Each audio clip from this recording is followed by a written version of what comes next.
Maybe.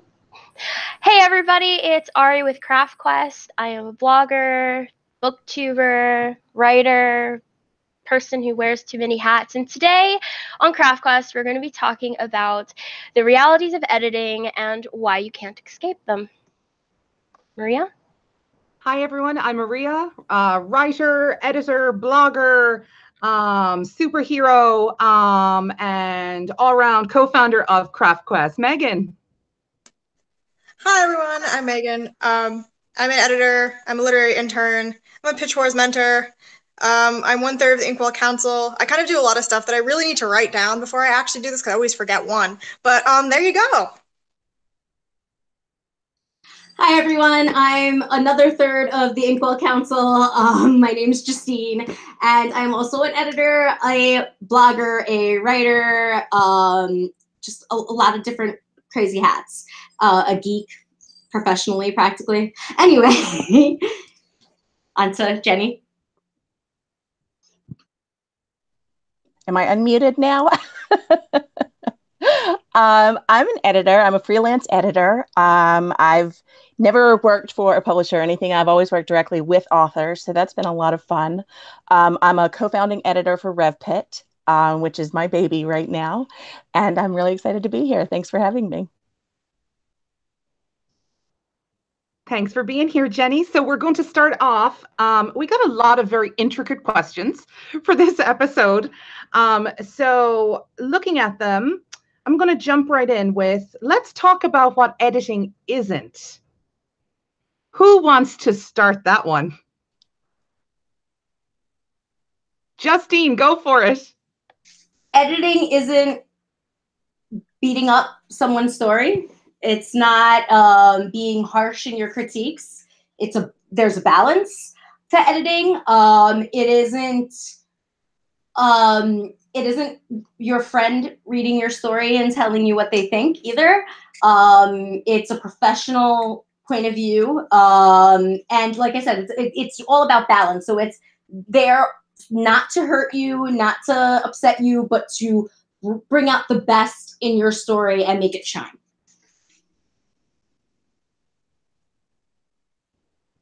Megan, any thoughts? I would say my biggest one is probably that editing isn't proofreading.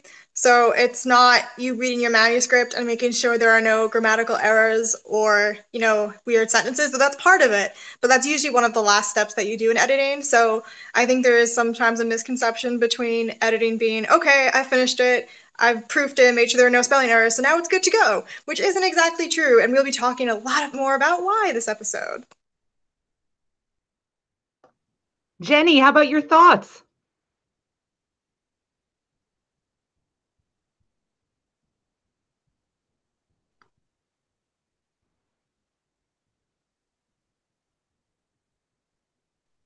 Okay, can you hear me now? Okay. There you go. I'm struggling a little with the muting and the unmuting. I'll get it. What editing isn't? I totally agree with what everybody has said so far. I also think editing isn't about, I think there's this idea that editing is about kind of what Justine said about kind of ripping it apart, but it's not. For me, editing is about, and maybe this is a segue into the next one, I don't know. It's about sort of seeing what's not there or what's maybe in the wrong place and putting it all together. I like to use the analogy of a puzzle. So when I get a manuscript, I've got like the author has taken this, 10,000 piece puzzle and put it together, but maybe some pieces are missing and they've kind of jammed some pieces in maybe where they don't belong. In my head, I've got like the picture that's on the box for the puzzle and I can see where everything's supposed to go, but I'm not putting my own ideas in there. I'm not taking stuff from other places. This is all about this puzzle, this manuscript, and what works and what doesn't. So I like that a lot, actually. I really like that analogy. It makes it seem so much more clean cut, Ari, you're in the editing trenches. What is editing not for you right now? Editing is not easy. You do not sit down in one go and sort it all out. It is a process, but we're not going to talk about what it is. We're going to talk about what it's not. It's not it's not like uniform necessarily or formulaic. I find that what works for you might not work for some other people. Some people just edit differently, not in a linear fashion at all. And so there's like with editing, the rules of editing will vary depending on where you're at. And there's not just one phase of editing too. I think that sometimes there's this misconception that you finish the book and you do one phase of editing and it's all done. It's wonderful, but a lot of times there's more than one phase, and so it's not like a one stop, one figure it out kind of step. It's a it's a non-process. There you go. Absolutely. And, that actually does kind of segue us into the next question, which is, what are the different types of editing? What are the different types of services being offered out there right now? And I guess, if you had to choose one, which would you choose? Or, should we really look at all of them before we, putting the puzzle together? Do we really need all of them to put that puzzle together? Let's start off with Justine. Well, you have a content edit, which is your overall, like, you're checking for plot holes, you're checking for everything that brings the story together, placement of chapters, placement of characters, whether or not something is happening, like pacing, all of that comes into a content edit, making sure the story flows properly and the ideas that are there are properly being projected. And then you have your line edits, which goes line by line, making sure that your lines read properly, that word choices are correct, and and your grammar is on point, and all of those little things. Although grammar kind of skates into proofreading, which is a separate kind of edit where you're going line by line for just grammar and spelling. But yeah, the proofreading and line editing are very different things, and I feel like people do get those two things mucked up particularly. But those are the types. That's how I consider the three types of editing. Awesome. Megan? So just want to add to Justine's thing is line editing and proofreading do get confused. Something to know about line editing too is often, along with going line by line, it's also a very stylistic type of editing where you're kind of seeing if what the person is writing fits with what they've been writing so far. So you can tell if something doesn't exactly fit in context, or if maybe they're like using a different way of it. Basically, you're looking out for the style of the writing and making sure that everything that's going on is being conveyed in that same style. It's a very weird technical difference, but like that's another type of editing. I believe the second part of the question is when to use which one. So I will try and do that. Okay, so if you just finish your draft and you're giving it to an editor, I would definitely go for the content edit, because these are the big picture things that you're most likely going to need to fix immediately. I would then say that proofreading and line editing come later. So once the big picture holes are all filled, hopefully, maybe, fingers crossed, then you're going to be worrying about that style, and you're going to be worrying about the grammar and the spelling and the sentence structure. And one reason why I suggest to not do proofreading necessarily first, like obviously you should make sure that your manuscript is legible, but is because you're going to be changing things. So all those sentences that you proofread may not even be there in the end. So proofreading should be the final polishing touch. And that should come after you have done your big picture edits. One day I'll learn to follow directions and answer the full question. But yeah, what Megan said. Excellent. Jeni, enlighten us, please. I actually make a distinction after I totally agree about content editing. It's also called developmental editing. And then there's line editing, which I tell people is for flow, that you want to make sure sentence to sentence, paragraph to paragraph, chapter to chapter, all flow together. And so you are looking at it on a line level, but it's to watch mostly for flow. And like Megan said, it's about, word choice, sentence structure, those kinds of things often fall into line editing. And I actually do make a distinction between proofreading and copy editing. Copy editing is another phase of editing, and a lot of people get confused, but copy editing, proofreading is really your final step. That's the last step you're going to have before you send it on to print or wherever you're sending it on to. And copy editing is looking really more on not only like a line by line level, but a sentence by sentence level. And so you're looking to make sure each particular sentence has good flow, that it, you are looking for spelling, punctuation, grammar, all of those things, but it's so much more than that. You're also looking at, is this word here the best word that you can use in terms of not only usage, but connotation? Is it an archaic word that nobody really uses anymore? Does it fit your voice? Those kinds of things all go into copy editing. So I do make that distinction. And so, yeah, I always say you work big to small. So you work with the big issues in developmental content editing first, and you work your way down through each successive step. For the reasons stated before, that, if you were to skip ahead and do copy editing first, you're going to lose a lot of time and possibly money if you hire someone to work with you on that, because you need to go back and look at the content. You really need to do content first and work your way down to the itty bitty issues. In terms of one of the things that you asked that really stuck out in my mind is there something you can skip maybe? And the traditional answer is no. The more complicated answer is it depends on where you're at in your writing journey. If you've already published 10 novels, you probably have a pretty good idea of what your content looks like and can get away with a little less on the content side. You might be able to just use critique partners and beta readers at that point rather than actually using a professional editor. I've met authors who are on their 50th or 60th book that don't really need much anymore in the way of content editing.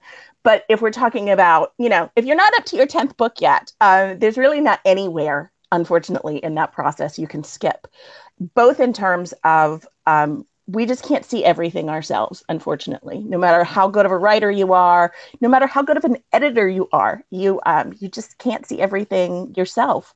I just published my new website a few weeks ago, and like 20 minutes later, one of my clients emailed me to tell me that there was a typo on it. I'm like, wow, that's really embarrassing. So yeah, that's my very roundabout way of answering if there's anything you can skip, is that it really kind of depends on where you're at. But beginning writers really need to plan plenty of time to go through each of the phases, probably multiple times, before it's going to really be polished and ready to move on. Can I piggyback off of that with a little story? So I have been editing for 5 or 6 years. I've been doing this in a more professional manner. I mean, I've kind of always viewed things in that way and taken apart stories and pieced things together. But as far as working with clients and editing their work, it's really, I'm still a newbie, but I've been doing it for a bit. And I write as well. So I have novels, and I work with Megan and with my husband Ishmael running Inkwell, and we've all been professionally editing for a while. And every time I write a story, Ishmael and Megan find a gazillion things to fix, and you can't let yourself get like bogged down in the sadness of that, because it's you're never, you know what you're trying to say. And it's such a huge, important thing to remember that while you know what you're trying to say, I think it was Stephen King who I'm trying to remember the exact quote, but reading is a two-pronged thing. Writing is a two-pronged thing. If you're telling a story, you tell the story, but your reader has to receive it in the way that you want them to receive it. And that, I think, is what you're honing when it comes to editing, is the reception of your reader. If your reader doesn't find the things that you're trying to say, then your book needs tweaking. And you can't know that. You know what you're trying to say. You know the secret to your story. So what the editor, I think, is doing really is trying to make sure that your words, your story, your idea is conveyed in exactly the way that you intended it to be, but couldn't see where you were going wrong. And that's, I think, the most important thing. But if you are an editor and you're writing and someone is like pointing out a bunch of stuff that you have to fix, you know, try not to, I mean, the first time I was like, I mean, don't I know these things? I know these, I tell other people these things, but it's never the same for your book. It's never the same for you. No, it never is. And, you know, no truer words spoken. I'll never forget the Inkwell edit of my last manuscript. And let me just say that my mind was blown by, as I recall, it was one comment, I believe it was Ishmael, and it was, I used the term Adam's apple. Someone's Adam's apple was bobbing. And the comment was, because it was a sci-fi fantasy, the comment was Jesus here? Was Jesus here? Are they Catholic? Why would they know about Adam? And you know, it was just a mind blown moment, and I was like, damn my world building, damn it, it was just completely slipped my mind. So yeah, we all need editors. Even editors need editors. Ari, do you have anything to add to this one? All right, so I agree with everything.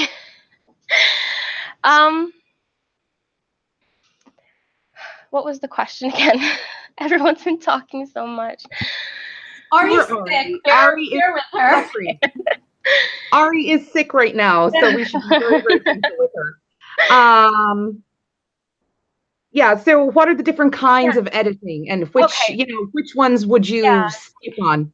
So I always try to do the developmental first. I'm so sorry. I did know that was the question.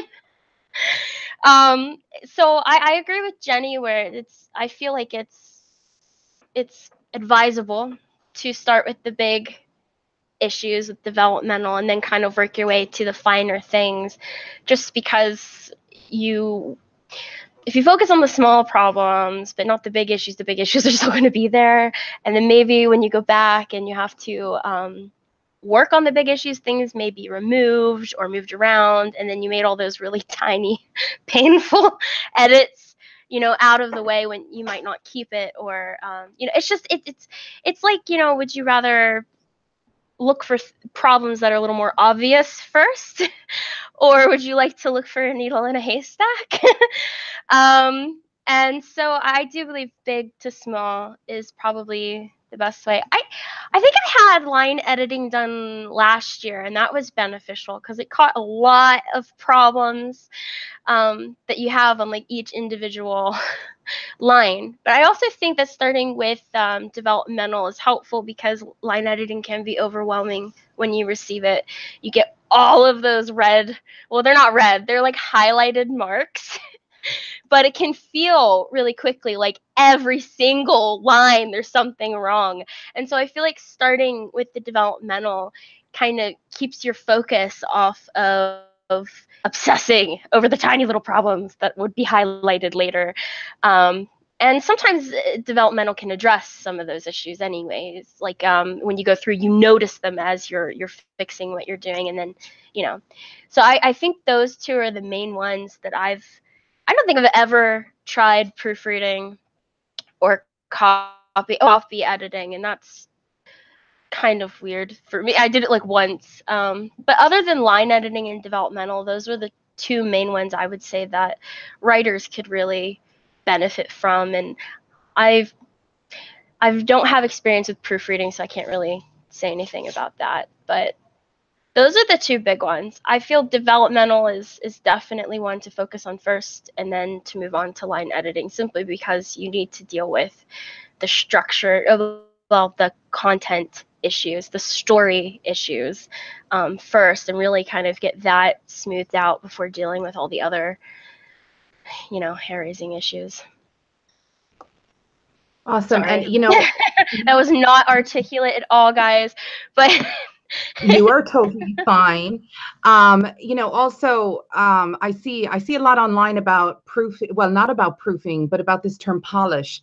And I think I just want to define that for everybody watching. Ari's shaking her head. So polish is proofing. It is like the very, very last phase. It is the last look over. Hopefully you have left your manuscript alone for 6 weeks. I know it's really hard to do that, but you have got to let your manuscript settle. And then you're coming back to it with fresh eyes. So proofing is polishing for anyone out there that's like, oh, I'm good, I got my polish. No, polish is proofing, proofing is polish. Also, one more thing I think that needs to get cleared up is the issue, well, it's not an issue, I guess, but I guess it's the difference between editors and critique partners. So Jeni hit the nail on the head earlier where she spoke about, that it's a big 10,000 piece puzzle. And, she's working with what she already has, as opposed to telling you what to do, where to go with it, how it should go, how she feels it should go. That's a critique partner type of situation where somebody that you trust, is kind of giving you ideas about where this could go. And it's not necessarily like, as a critique partner, you shouldn't be saying this is how it should be, or, you can't do that, or we need to develop it this way. What you're doing is you're asking the right questions so that the writer in question, that's a lot of question, so that the writer can develop the plot for themselves based off of what they already have. So it's using that 10,000 piece puzzle again, but so that, kind of going beyond that and cutting more pieces. So that's a critique partner's job. That's not an editor's job. Like Jeni said, they're working with what they already have. There was a little, not controversy a few months back. I have a very good Twitter memory. I don't know why. I think I archived them in my brain. But there was a tweet a few months back where it was an affluent member of the publishing community breaking it down and basically declaring that critique partners should be line editors and copywriters, where if they're not proofing it for you, if they're not copy editing as they go, they're not doing their job. That's not the case. That's not a critique partner's job at all. So critique partner should be looking for all of the different types of editing for like developmental things like that, but they're not going through and doing that for you. You're probably not paying them because a critique partner is a relationship. So I just wanted to kind of put that out there. So if you're expecting a critique partner to do the job of an editor, you really need to rethink your strategy. I mean, do I do that for people? Absolutely. But they're like my best writing friends. I'll go through and I'll proof it and there'll be all kinds of crazy comments in there. I'm like, grammar, whatever. I remember Justine was probably blue in the face at one point from yelling out M dash to me in the comments. So, it's one of those things where, you can't expect it. But if you have that kind of relationship with the critique partner, then fantastic. So I'm sorry, I said I wouldn't ramble today. I apologize. So I guess we'll move on to the next one. How is it damaging when a writer chooses not to edit their work? And before I move this on to the next person, I'll ramble. No, I'm not going to ramble, I promise. Yeah, Ari's like, let me take this one. So Ari, you'll definitely get it. But I'm a member of several online book clubs where I get to download some free work, as many as I want. Every day I can download 6 or 7 of them. And I will just put this out there. Do not skip editing your work. Do not skip editing your work. Ari, the microphone is yours. As she said, do not skip this step. Destruction will happen. The world will explode. Gremlins will eat your brains. I'm serious. Skipping editing kind of it leaves you open to people receiving your work in a different way. I can't tell you how many times I've done kind of what I don't get free books like Maria does, but I can't tell you how many times I've read books that are self-published. And as a book blogger, I get them through the grapevine. They come to me, they're not edited. And you can kind of tell if someone did edit or how many times they've edited. You know, you can tell if this is fresh off of the typing and just kind of thrown into publishing. And it genuinely alters the way I think about their work, and not just like the story. It makes me wonder if I'll ever read something by that person again. It's important to edit, because if you're just going to send it out there, what people are reading, what you see is what you get, kind of thing. And there are a lot of readers like myself who will notice that something hasn't been edited at all, and will likely never ever pick up any book by you again, because I expect after that read a certain level of quality from you, and I may avoid it. If you're not really representing, okay, this is my opinion, just so everybody knows, when you fail to edit your work at all, you're not just putting it out there and letting people just read whatever it is you put on the paper. You're also, in a sense, I don't want to say failing, but you're not giving your work the best face it could possibly have. You know, you're not giving it the best chance, in my opinion, that it could have, by, you know, making it as nice and sharp as it could be, you know. And so I'm really big about how you're like the mother to your work. You're not going to send your kid out in the snow without a jacket. Yeah, you're not going to send them out with food for lunch, and you're not going to send them out without all these little things that your kid needs, right? I don't know how many of you are parents. I'm not a parent, but I've heard that this is a thing you don't do. You need a hat if it's snowing. You need gloves. You need to be warm and comfortable and have some freaking food, or someone will call children's services. Okay? Books are no different. There are certain things that they need before you send them into the world, and editing happens to be one of those things. To not edit your book is to, like, send your kid out half naked in the middle of a blizzard. And, you know, people can kind of tell there's something wrong here. So I think of it as you could possibly damage whether or not someone will get into your work. There are times when a story idea is great, but I just cannot get over how many problems there are in the book. I cannot get over how many bumps and scrapes and things that are missing and don't make sense. And it actually impacts how I feel, not just about that book, but about the author, unfortunately. And I just won't read their stuff again. So it's so important. The world will end if you do not edit. You know, it's important. Sorry, I rambled. No, you're fine. And, you know, I was just thinking about it as you were speaking, you know, and another thing as well is the bottom line is, when that baby is out there half naked in the blizzard for anyone to find, it's out there for life.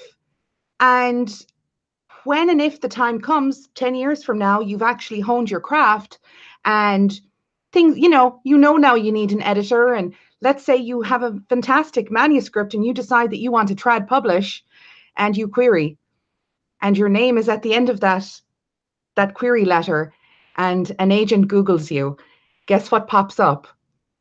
That half naked child that you sent into the blizzard. That's what ends up happening.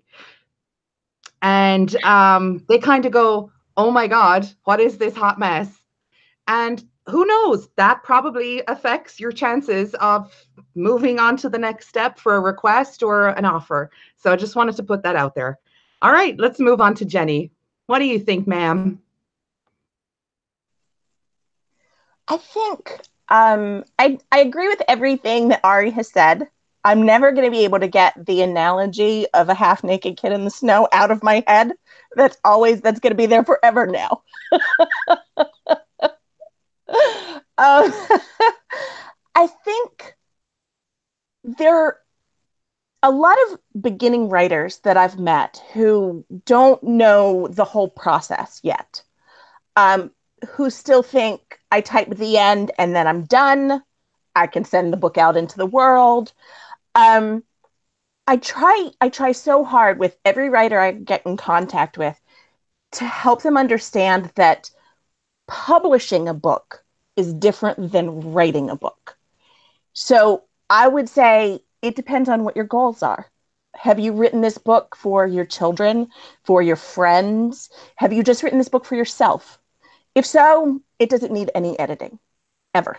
If you don't want anyone to look at it, anyone to touch it, you just want it to be 100% your words, that is fine.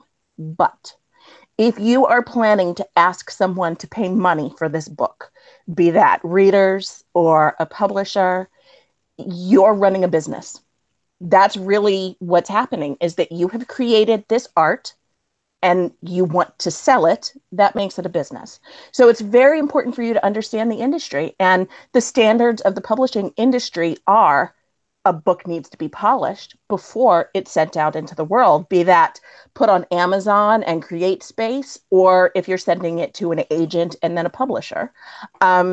So what happens if you don't edit is you are presenting your brand, your business, and your creation as less than professional. And that's not something that any business person wants to do. And I sometimes get a lot of pushback from authors about, this isn't a business. This is my art, my passion. As soon as you ask people for money, it's a business, period. And so you have to think about, how am I presenting my business? Am I being professional? And knowing the steps that means, what means being professional in your particular industry. And for publishing, that means editing. I would like to make a distinction now between we talked about the difference between critique partners and editors. There's also a difference between self-editing and getting professional editing. And those are sort of two ends of a spectrum with a whole bunch of stuff in between. Not everybody can afford to hire a freelance editor prior to sending out queries, unfortunately. It can be very expensive. And even though there are editors all along the fee spectrum, sometimes it's still just out of your price range. And that's fine. And don't feel bad about that if that's the case.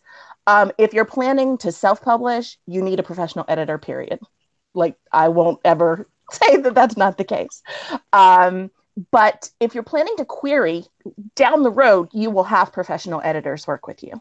However, in order to get that polished manuscript sent to agents or publishers, you're going to have to get outside feedback. So there is self-editing, yes, absolutely. 100%. You have to self-edit before you let anybody else look at it. But when we're talking about editing, quote unquote editing, that feedback is such an important part of the editing process. And that means getting another set of eyes, someone who knows what they're talking about, whether they're professional or, other writers, other people who have been in the industry. You have to get that feedback from someone because, again, you just can't see everything yourself. But it doesn't have to be a super expensive freelance editor. So. Absolutely. No, and I totally agree with that. I mean, first of all, it took me a very long time to realize that I would need an editor. And like you said, it's expensive.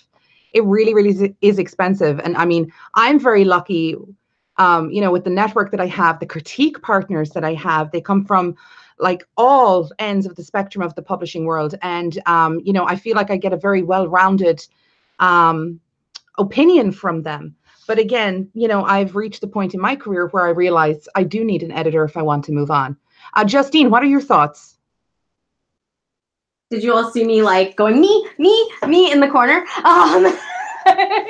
So one point that I did want to make, which is not exactly an answer, because most of you guys covered all of that, but separately, I've seen books go out self-published that I have edited, and that the person who received my edits took about 2 of my suggestions, and it's like, no, but wait, no.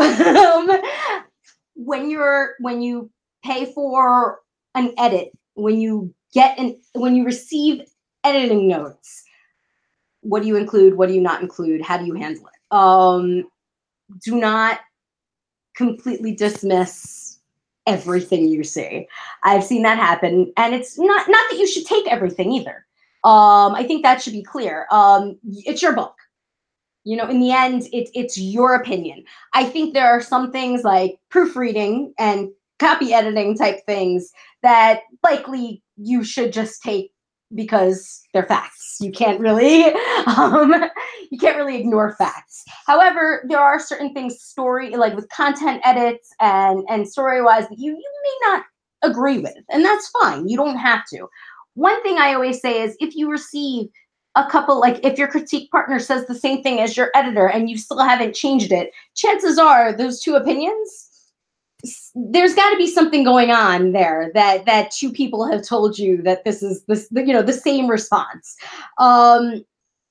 So I feel like the important thing is to really weigh with an open mind when you receive edits, and I try not to take it personally, because I know it's personal. It's your baby, and it's extremely hard to hear anything negative or that you didn't perfectly maybe put it out there. It's not about you though. It's like I said, it's a two-pronged process. So it's not about you not putting your words out correctly. It's about maybe it not being clear enough for us who aren't in your head to pick up what you're trying to say in the way that you're trying to say it.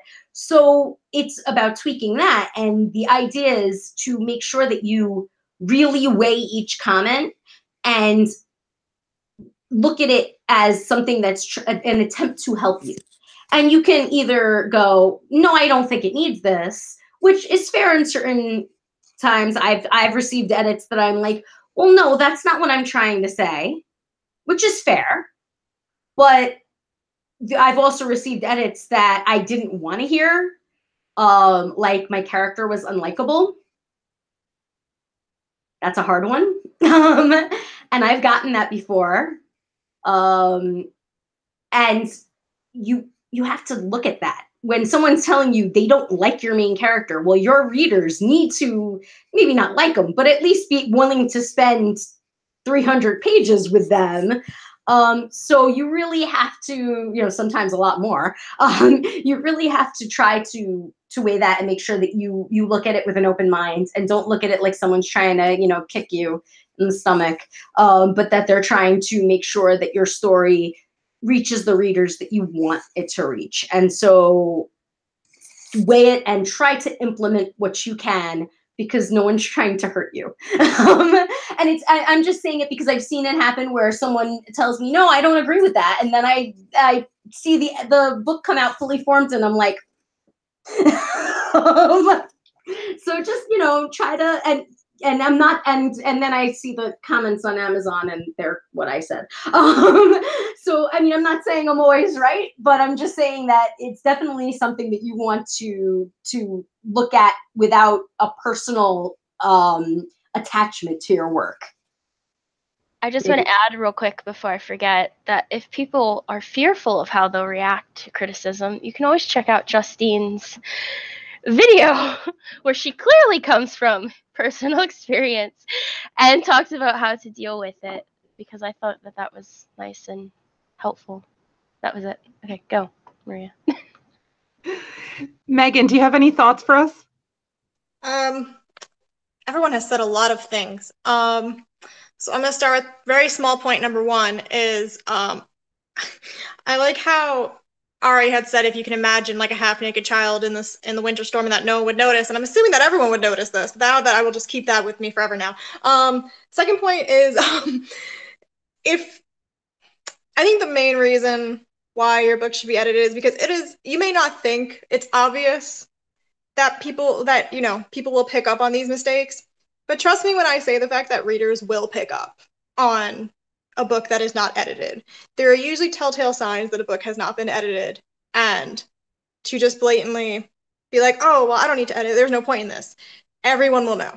Like, it does not matter how far you are in the industry. You could be just a reader who likes to read and has no clue about how publishing works or whatever, or you could be on the publishing side and you know how things work. There are always telltale signs, and you will always know. So how much editing you want to do and how much you need will vary by story and by person and all that. But do not assume that we won't know, because we will know. And that is my closing point of this. Awesome. I was just looking over the questions here, and a lot of them seem repeated in different, kind of wording. But I guess there's still one on here that we haven't covered. What are the misconceptions out there about editing? like common misconceptions about editing. I know one that I've heard is that it'll get ripped apart, which we already talked about, right? And then their work will no longer be their work. I think another misconception about editing is that editing is easy. It's not. It is soul destroying. Not because you're getting edits from other people, but when you're in the process of it, it is soul destroying trying to figure out the pieces of that 10,000 piece puzzle by yourself. There have been times where I have given up in the middle of Act 2 and been like, oh, it's fine. It's fine. It's amazing. I can't deal with it anymore. It's just incredible. I mean, who cares if her name was this at the beginning and now it's this, Ari? So, it's one of those things where, yeah, I have given up in the middle of Act 2 before. I've gotten back to it. But when you feel like your soul is being wrenched from your body by the editing vampire, okay, you need to put it down and walk away. You should always rest your manuscript. It is so important, not just for mental health and self-care, which we've talked about before, but for the fresh eyes aspect on your manuscript. So I developed a bit of a technique in the last year and a half that has helped me tremendously. So when I'm editing my own work, I am breaking it up into the 3 acts. All right, we talk a lot about the 3-act structure. So that center chunk, the end chunk, the beginning chunk. And what I do is, as I approach my edits, I am not editing chronologically. 9 times out of 10, your first act has been edited to death by you. It has been rewritten 1,000 times. You have agonized over those first 5 pages, maybe 10 pages, maybe it's just your first chapter, but you have written them and rewritten them so many times that it's blurry. Your first couple of pages are probably fine. The end of your book, everything is ramping up and it's that roller coaster ride of, everything's all coming together and it's fast and it's fabulous and we're building up to this huge climax. Act 2 is the death knell of most manuscripts, where that's your belly, that's your spare tire. Yes, it is. It is your problem area. No matter how many ab crunches you do, it's not going anywhere. So your pacing might be off. Everything could be wrong. Who knows? You decided halfway through that you're going to add a dragon and forgot to edit it after the fact. I don't know. But Act 2 tends to be that place where we all get stuck. And that's why I always get sludgy around Act 2 when I'm editing. So in dividing the book up into 3 pieces, I start editing Act 2 first. I start with Act 2. I work out all the kinks because that's where the kinks are, because you started off strong, you've changed something in the center, at the end, we don't even know how the dragon got to Metropolis, because in the beginning we were on the Death Star. Who knows what the case may be? But Act 2 is where most of your issues are going to be. So I start with Act 2. I move on to Act 3, and then I end with Act 1 because chances are, I'm going to rewrite it anyway. So what's the point in editing it if I'm going to rewrite it, right? So that's me, I guess. And I've rambled on. I'm so sorry. Anyone else with any misconceptions?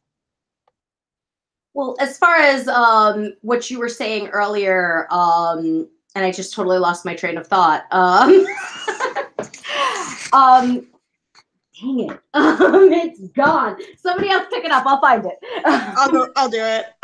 Okay, so I think one of the biggest misconceptions is that your editor is out to get you, which I know we touched on briefly.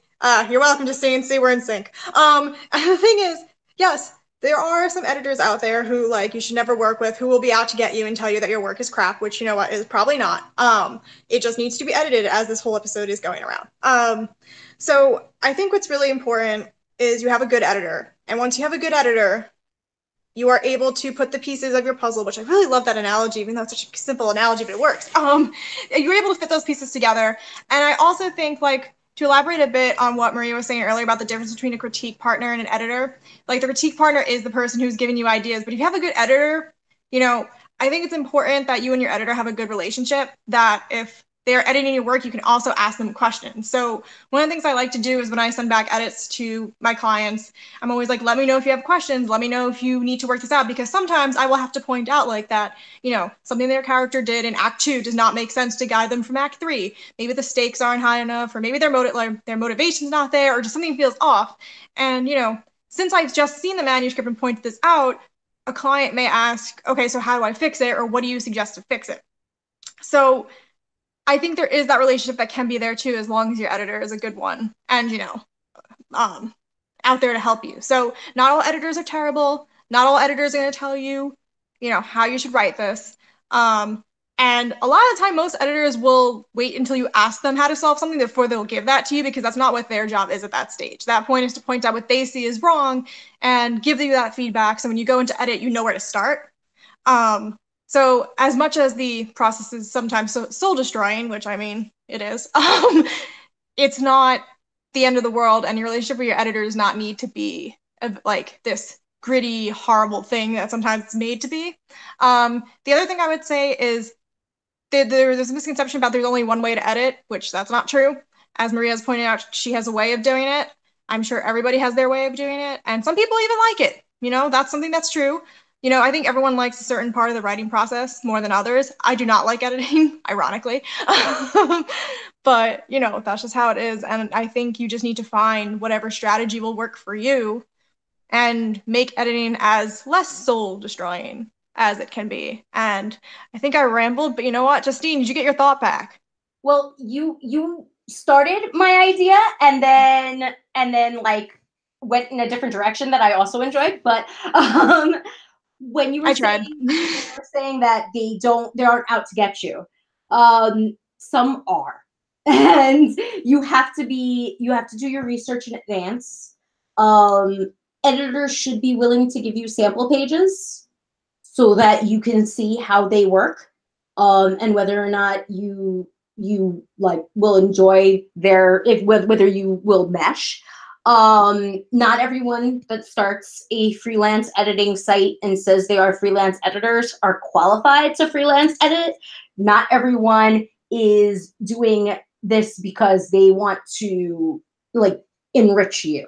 I used to be part of a Facebook group, which I won't name, but it was every single time someone posted something for critique there, people tore it to pieces. This was not a helpful place. But in the midst of all of that, where it was already kind of a harsh situation, there was one guy who offered freelance editing services, who somebody worked with him, paid him, and then showed us the letter that he sent, the editing letter that he sent back. And it was like destructive to a writer, because writers, I mean, we're sensitive folk. It's not an easy process that we're dealing with. So when someone comes and writes us that we should really quit because there's no saving this, it does nothing to help us. And so if you are dealing with the type of person who says things like that, then you aren't going to get, or who can't edit you, who just has no important feedback. I mean, I've seen that too, where someone's reading through and they're correcting your commas and they're correcting them wrong, or something along those lines. You're not receiving the assistance you need, and you just paid for it, and that's awful. One of the things that we decided to do, because of the fact that we did not have that much professional experience as editors, was when we started Inkwell, it's free. I mean, no one else should do that. That's not we decided to do that because we were feeling generous. But basically, and we all offer freelance editing services that are paid, each of us individually and sometimes all together. But the three of us go to your first 3 chapters of your work, and those are your sample pages, and you don't have to continue with us if you don't want. You could choose to hire us. Now, that is not a guideline for a business, because that's kind of an awful guideline for a business, but we kind of were just doing something because we wanted to hone our own skills, and it grew. But this is something that at least a few pages, you should be able to ask that person, can I see your editing style? And they should be willing to allow you that. Because there's no, or at least testimonials, other people's edit, like work on other people's work that they agree to let you show. Something to show you how the person works and if they're any good at what they do. Because it's a dangerous world out there. And people, one thing that happens repeatedly for new writers, and I've unfortunately been the subject of this, is if you do not know enough, you will get ripped off. You will get, you will end up crying over your book because you don't even know what to do anymore, which may happen anyway. But it also, you know, it's one thing to think you're about to be published and then find out that it's all a scam. That's a whole other thing, a whole other kind of pain. So just be careful and make sure any step, not just with editors, but any step you take in this writing process, you go through it and you talk to people who've already been working with them, and you just make sure that you're sure before you shell over any money for anybody. Anyone can say they're a professional and not be. So you want to make sure that these people can back up what they're saying. Another thing is that I wanted to say separately off of what you said about editing being easy and that being a misconception. Editing is the hardest part of working on a book. Getting the words out, as hard as it may feel, is the easy part. Editing, it's painful. I have sat and screamed for an hour on Instant Messenger with Megan and Ishmael, and not their edits, but other people's edits, and going, I don't know how to fix this. It's impossible. I can't fix this. It got fixed. It always feels impossible when you first get the edit. Trust yourself to find your way out of the quagmire. Give yourself time, but as bad as it feels, there is always a way out. It's going to take work. You can't just say, oh, my voice sounds off. Let me fix this line. That's not going to happen. You're going to have to go back through the whole manuscript and tear it open with your own two hands and clean it up and take it apart. And that's just the way it is. Like, there's no quick fix. Editing is hard work. But once you find the way to do it, it's not going to feel as bad. Initially, though, particularly when you get content edits and there are big changes, there are questions about plot holes, and suddenly you're having to write like whole chapters again, it's going to feel terrifying. I got an edit back once where I was like, I have to rewrite this entire book. And that's going to happen, particularly when you're new at it. Just remember that editing is hard work, and that this is a part of the writing process, and that at the end, you're going to have a book that is worth everything that you've put into it. And so just, approach it with enthusiasm after a break. Where you cry your eyes out. We've gone through this before. That video that Ari was talking about, there's a lot of me mock crying in it. So I'm sorry. I feel like we've babbled for a while. Jeni!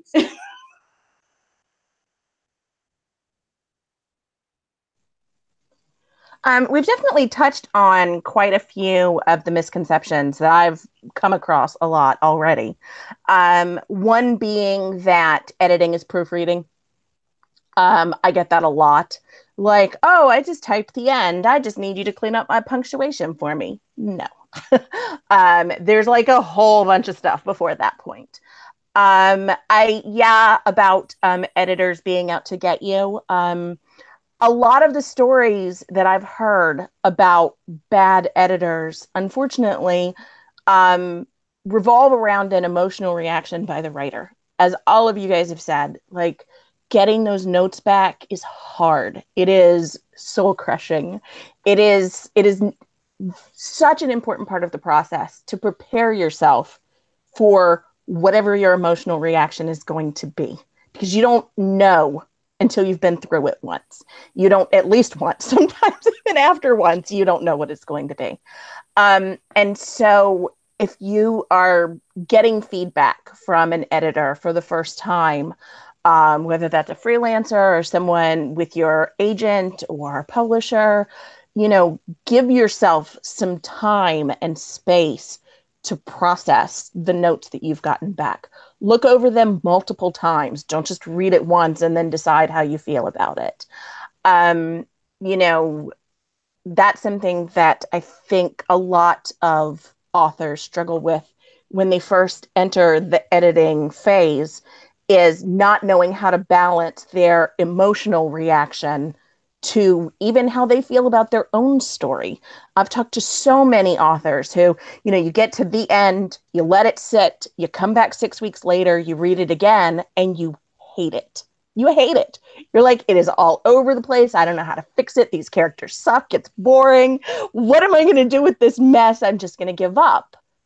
But that's a normal part of the process. I think every writer has felt that at some point.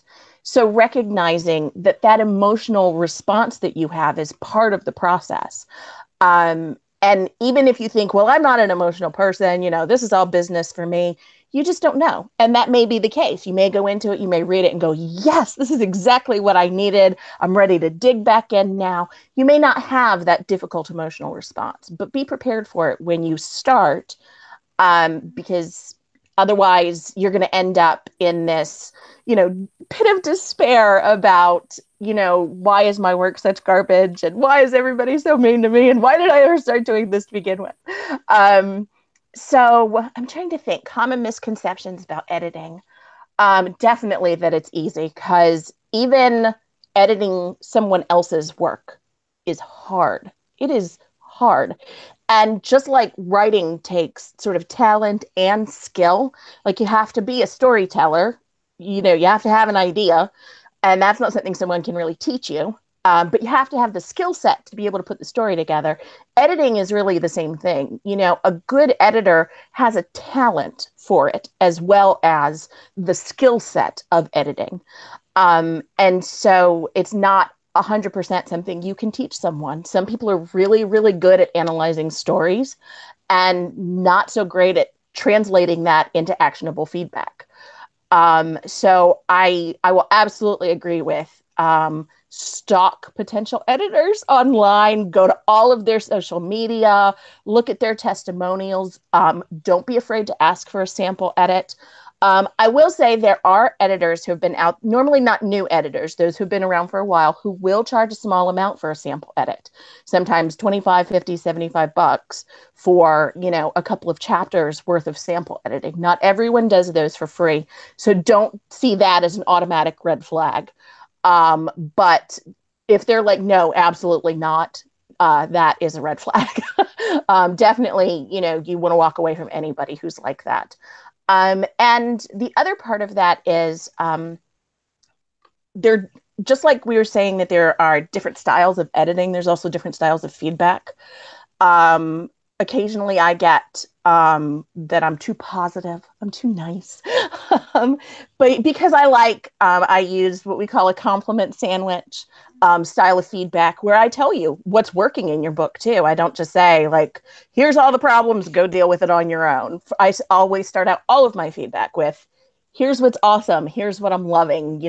This part made me laugh out loud. These characters have such great chemistry. And then I work my way into what needs help, where we can improve. But some people do prefer a harsher style where someone is being, very straightforward, cut all the crap. We don't want to hear anything about what's working. Just tell me what the problems are so I can dig into that. And that's something, again, that you're going to learn about yourself as you go through the process, and just give yourself some time to learn all of those things, and don't give up on editors, the editing process, because you have one experience that doesn't really, suit you the way you hoped it would.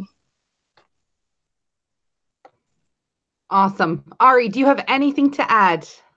Just a little bit, because I know we've run out of time. But so I had a little think while everyone was talking, and I listened. I multitasked. And you guys pretty much covered everything. I just wanted to add on some of those comments about editing being a process and not necessarily being a negative experience. I just want to say that one of the things I often hear both when it comes to outlining and with editing, is that somehow when you go through an edit, it takes all the fun stuff out, or, you know, that it's kind of cutting into like their creativity or putting them into a box. It really doesn't. At least in my experience, some people might, you know, because you have, like Jeni was saying, there's that emotional response. I feel like every writer I know has an emotional response. I don't think I've met any. I mean, even Maria, lady's bulletproof, but even Superman can cry. I just gotta say, even Superman can cry. And so I think the first thing I want to say is that I feel like how you feel about editing going in will largely determine how you're going to react. If you're already nervous and intimidated going in, anything said will set you off a little bit. You'll feel emotional. And I think, like with what Justine said, just kind of taking a break and stepping back and breathing is a good way to deal with that. But there's that idea that you go in and you just have to be stoic and just kind of take it, and then, you know, you get really emotional about it, and then it, you know, it feels like a giant attack on you. It's all in your head. That is the thing. It's not. I feel like the big misconception is it's them. It's you. And but the biggest the lie within the lie, as I'm trying to get to the point, is that it's not a bad thing. That emotional response, that feeling vulnerable, that hearing of everything that needs to be fixed.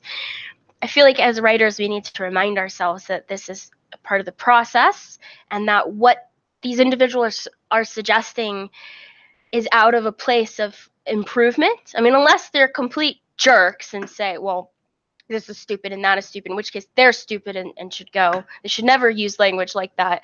But unless, you know, they're being genuinely cruel, they really want to improve your work. And I think that when you go in and just I know it sounds weird saying like remind yourself, like chant it to yourself or whatever, but just kind of remind yourself on a daily basis that this person, it's like a collaborative effort to make your book the best beautiful version of it. And it's a little painful. It's like surgery. It's not going to always come out in the first go. It's not going to be pretty in one step. But just when you get emotional, remind yourself of that, because it's really not. I feel like the big misconception is that it's negative, and that, you know, the tearing of down. I'm kind of putting everyone's ideas in one big basket. With that, I just wanted to stem off on one more thing. Quantity of edits. I hear a lot of people saying, oh, well, the more edits you get, you know, that really speaks to who you are as a writer. And I really just don't think that that's true. In my experience, I know authors who are, published, who do many edits, but it doesn't make them any less of a decent writer. It's just a process that everyone has to go through. Because that is something I hear often amongst, I think it's because I go to some of the writer groups, not Maria's specifically, but some like the ones Maria goes to, where they're talking about, oh, well, you had to do like 6 edits. No, I would never do more than like 3 edits. Or someone else would say, well, I only do 1 edit. And it's like, it doesn't really matter. The process is different for everyone. Quantity does not equal your value as a writer, nor does the editing process squash your ability to be creative. And the whole thing isn't some looming cloud of doom that will destroy you in a lightning strike. It's just, yes, Justine, I see that hand. Sorry, you know me. I always you guys give me inspiration. One thing that I found that is, I think, proof of the need of editing, which is going to sound kind of rude, and so I'm going to be nice and not name names, frankly, is that big-time authors who get a lot of money and who get more creative control over their stories tend to write things that I find I want to cut huge chunks out of. Because as they get more control and their editors don't have as much power to help work in their story, and they go, no, you know what? They have the rights because they have the clout to say, no, I don't want to take that out. And they keep things in. Their books tend to be like this thick, and there tends to be a lot of rambling and a lot of story development that doesn't need to be there. And rice. I I already know like 4 authors that you're probably referring to right now. But I'll say that. And mind you, I oftentimes I'm somewhat of a fan of these people too, but I also do tend to look into the stories and go, oh, that's like a whole 5 chapters on characters I'm never going to see again. Why is that there? And as an editor, I would like cut that off because it feels like maybe it's a side story or some kind of a prequel thing, but it's definitely not the story. But they like to play in their worlds, and while yes, that might be fun for the writer, it's not fun for the reader often. So I feel like that's proof of editing, of the need for editing, because I think that these people are very good writers and have proven that as time went on. But even they, as they pull away from the idea of needing an edit, because now they've gotten bigger and more respect from the community and feel like they don't really need that much work anymore, sometimes they do. And so when you see stuff like that, when you're reading a book and you go, oh my God, that's a whole lot of words. Often they weren't edited enough and they needed to be cut off. So just remember the fact that even people who have big names who are making boku bucks also need edits. So it's not just you. And I'm sorry. I think I've pushed us way over time. Apologies. That's okay. We knew going into this that this would be a big episode, so it's all good. Just want to wrap it up with thanking Jeni for joining us today. We're so excited to have you. We really, really were. And a reminder for everyone that Jeni just launched her freelance editing services online, www.jenichappelle.com. We're going to add the link in to the archive video underneath here so that you can get to it. And as always, we are craftquest.org. All of the links will be added. Bottom line is edit, then edit some more. And when you think you're done editing, you're probably not. So you're going to have to edit it again. And then edit. And if you don't edit, the world will end. Do not send your baby into a blizzard without any clothes on. Exactly. Gotta wrap this up the right way, all right. That is just gonna live with us forever. She's going to make a hashtag out of this and it'll be all over Twitter tomorrow. I can't. So thanks you guys for joining us today. Next month we will be back with a whole new topic of conversation. Details of that to come. Ari's shaking her head. What is she shaking her head for? I'm having an issue muting my button. So we didn't really discuss this much, but we didn't have much of a topic for next month, but I thought we were going to do like an insider edition of going to the workshop and just kind of talking on like a longer short video on our experience, because this is my first workshop ever. I don't know about you guys, but it's my first one, and so we were just going to have an insider edition where we talked about like our experience there, who we spoke to, post some pictures, and just kind of encourage other writers to take advantage of those kinds of resources and the networking opportunities presented there. Because I don't think we have a topic for next month. I think we just have a bunch of little videos. Like I think we have a scary video, possibly. Maybe Megan will do it. Maybe. I will try my hardest. The scariest of all of us. Absolutely. And we will compile a video from the workshop where we will see Jeni again. Yeah. We will all be at the workshop. We will all be there. And we will have that to you guys next month. So thank you for joining Craft Quest. Bye-bye. Go edit.